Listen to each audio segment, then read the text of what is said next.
Mirando la tensión en Ucrania, pendientes también de Siria, del asesinato de Igor Kirillov, vamos a analizar todas estas cuestiones de la mano de Sergio Castaño, experto en relaciones internacionales, que está con nosotros una semana más en Negocios Televisión. ¿Qué tal, Sergio? Muy buenas. Buenas Hola, tardes. muy bien, buenas tardes. Pues encantados de tenerte por aquí, de nuevo pues con mucha actualidad, con mucha tensión geopolítica. Si te parece, empezamos por una información de The Telegraph. Habla de que Estados Unidos podría desplegar armas nucleares, armas tácticas en Reino Unido. En concreto, hablan de la base Lakenheath. Te quiero preguntar por estas informaciones, teniendo en cuenta que ya hay armas nucleares, por ejemplo, en Italia, en Países Bajos, en Turquía. ¿Sería una escalada más? ¿Sería también una respuesta a la retórica nuclear que utiliza a veces el presidente ruso Vladimir Putin? Sí, está claro que estamos en un periodo de rearme, tanto por parte de Rusia, incluso China, ¿no? Que aunque China está planteando sus estrategias de política exterior en términos económicos, pero también tiene un gran ejército, tiene un poder real, y Estados Unidos, pues analizando la situación, también trata de desplegar sus efectivos y de contar con armamento nuclear en aquellos lugares estratégicos. Estamos avanzando hacia una situación quizá no tan tensa como la que se vivió durante la Guerra Fría, pero sí avanzamos hacia posiciones similares en las que los dos bloques ya no están tan definidos, porque China, por ejemplo, no era un país relevante durante la Guerra Fría y ahora mismo se convierte en una de las grandes potencias, y el papel de Europa pues todavía es una incógnita, sobre todo esperando la llegada de Donald Trump a la Casa Blanca el día 20 de enero, por lo que Estados Unidos, sin tener muy claro cuál va a ser el tablero internacional, está moviendo fichas, sobre todo con su principal aliado, Reino Unido, desde que no forma parte de la Unión Europea, negocia de forma bilateral y directa con Estados Unidos, y es lógico que Estados Unidos esté tratando de proteger sus intereses en Europa y en diferentes lugares del mundo. De Estados Unidos, mientras tanto seguimos mirando la escalada que sigue teniendo lugar en la guerra de Ucrania y ha vivido uno de sus puntos más álgidos en las últimas horas con el asesinato de Igor Kirillov, de este alto general ruso. Se espera una respuesta inminente por parte precisamente de Rusia y algunos que dicen que ha tocado sentimentalmente al presidente ruso Vladimir Putin. Sergio, te quiero preguntar por esta cuestión, por este asesinato y sobre todo qué podemos esperar, hasta qué punto de escalada nos va a llevar esta hora.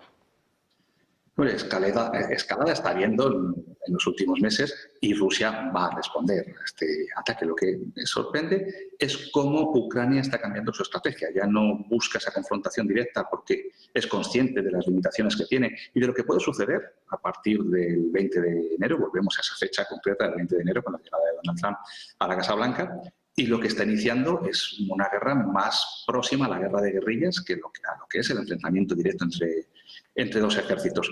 Esto, claro, golpea de forma directa a la cúpula del poder ruso y hace mucho más daño, porque un ataque directo en un campo de batalla en el que mueran efectivos del ejército ruso, pues se toma como parte de la batalla, como parte del conflicto, pero cuando mueren, cuando se acaba con la vida de responsables militares, o si se llega a acabar con la vida de responsables políticos, esto muestra una vulnerabilidad de la estructura rusa y una necesidad de vengar. ¿Cómo se puede vengar esto?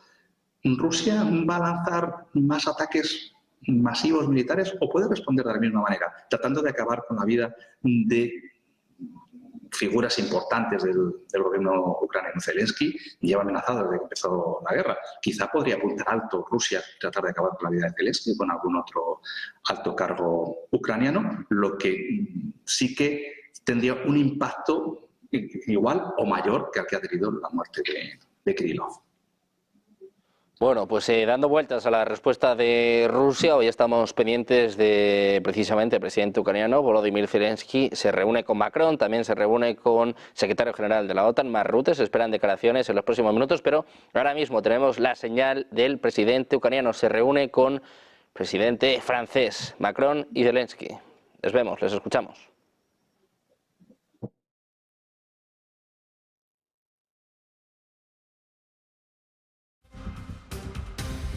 Bueno, pues pendiente de esta reunión privada de Macron y de Zelensky, como decimos, en los próximos minutos se esperan declaraciones por parte del secretario general de la OTAN, Mark Rutte, también del presidente ucraniano Volodymyr Zelensky. Podrán seguirlo en nuestro canal de YouTube en paralelo. Mientras tanto, nosotros precisamente vamos a analizar la figura de Zelensky. Ha dado una entrevista precisamente en un medio parisino, en un medio francés, en Le Parisien, y mandaba dos mensajes. Uno de ellos a Donald Trump. Decía que nadie puede negociar en nombre de Ucrania, ningún líder, ningún país, y además daba por primera vez pie, abría la puerta, Sergio, te quiero preguntar por esto, a no poder volver a conquistar, a no poder reconquistar tanto Crimea como el Donbass. Quiero saber si estás sorprendido por esto. Dice que Ucrania no tiene fuerza militar por sí sola para recuperar estas localidades. Pues sí me sorprende oírlo en boca de Zelensky, que es una realidad. Ya llevamos más de 2 años, casi 3 años de conflicto, y Ucrania lo que ha podido hacer hasta ahora, gracias al apoyo internacional, el apoyo de Estados Unidos y el apoyo de los países de la Unión Europea, ha sido frenar el avance ruso, pero Rusia ha conseguido, primero, anexionarse Crimea de forma completa y establecer un control efectivo sobre el Donbass.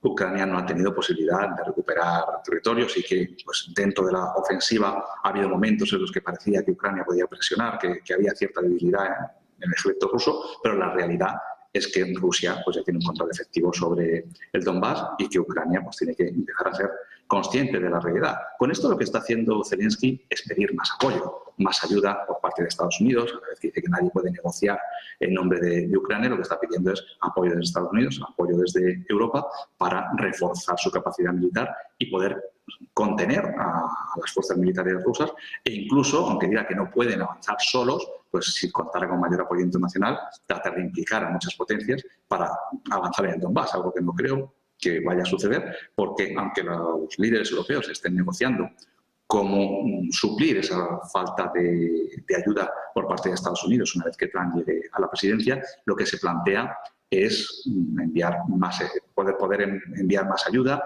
Incluso se puede llegar a plantear enviar efectivos, pero con misiones de paz, nunca con misiones ofensivas, por lo que nos vamos a encontrar con un panorama muy similar al que tenemos hasta ahora, en el que se pueda contener a Rusia, pero que no se vaya a recuperar el Donbass. Zelensky también tiene que ir abriendo ya la puerta a la negociación, el desgaste que está suponiendo esta guerra, tanto para Ucrania, el principal país que está sufriendo las consecuencias, lógicamente, pero sobre todo para los países que están apoyando. Es un desgaste que hasta cuándo se puede mantener. Y aunque el compromiso de Europa y con la llegada de la nueva alto representante parece que se confirma la posición de la Unión Europea apoyando a Ucrania, pero ¿hasta cuándo se va a poder extender esa ayuda de los países europeos?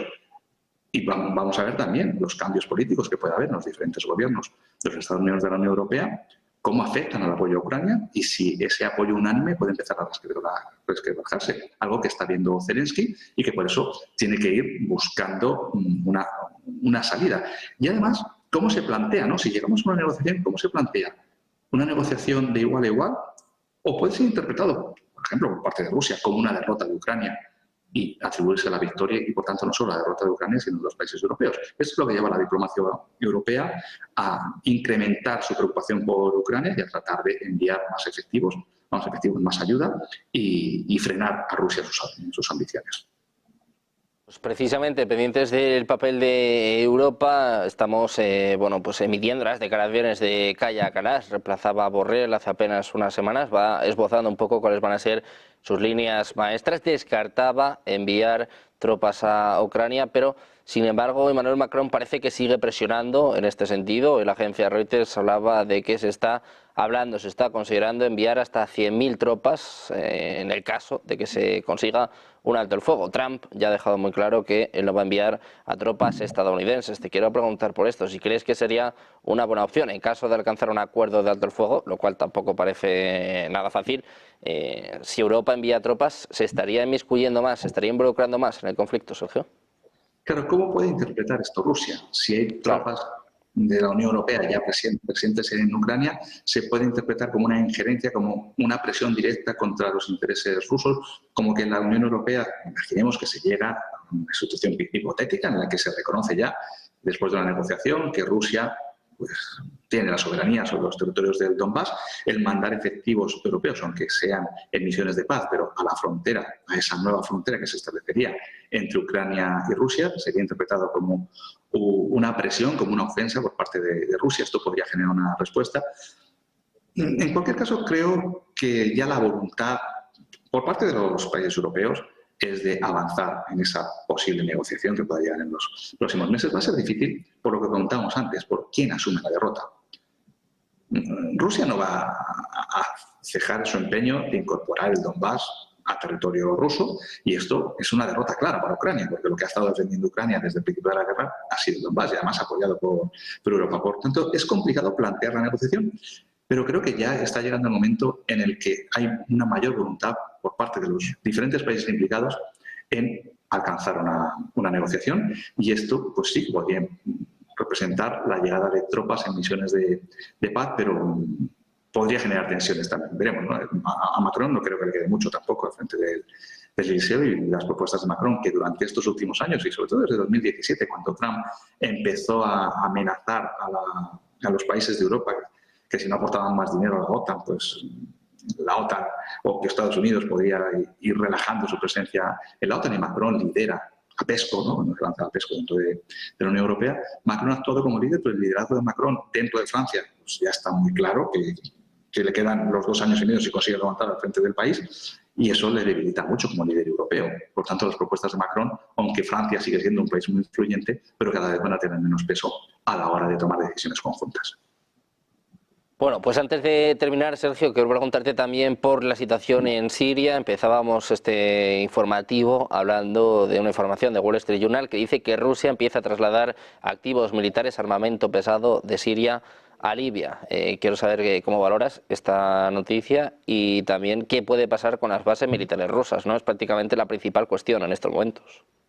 Pero es que es muy difícil que ahora, después de años atacando Rusia a la oposición siria, en concreto a los grupos islamistas que ahora han tomado el poder, que se pueda negociar con ellos, cuando hasta hace 4 días era el enemigo a batir, e incluso los grupos opositores sirios que ahora están en el poder veían a Rusia como el gran enemigo y el único responsable de que Bashar al-Assad se mantuviera en el poder.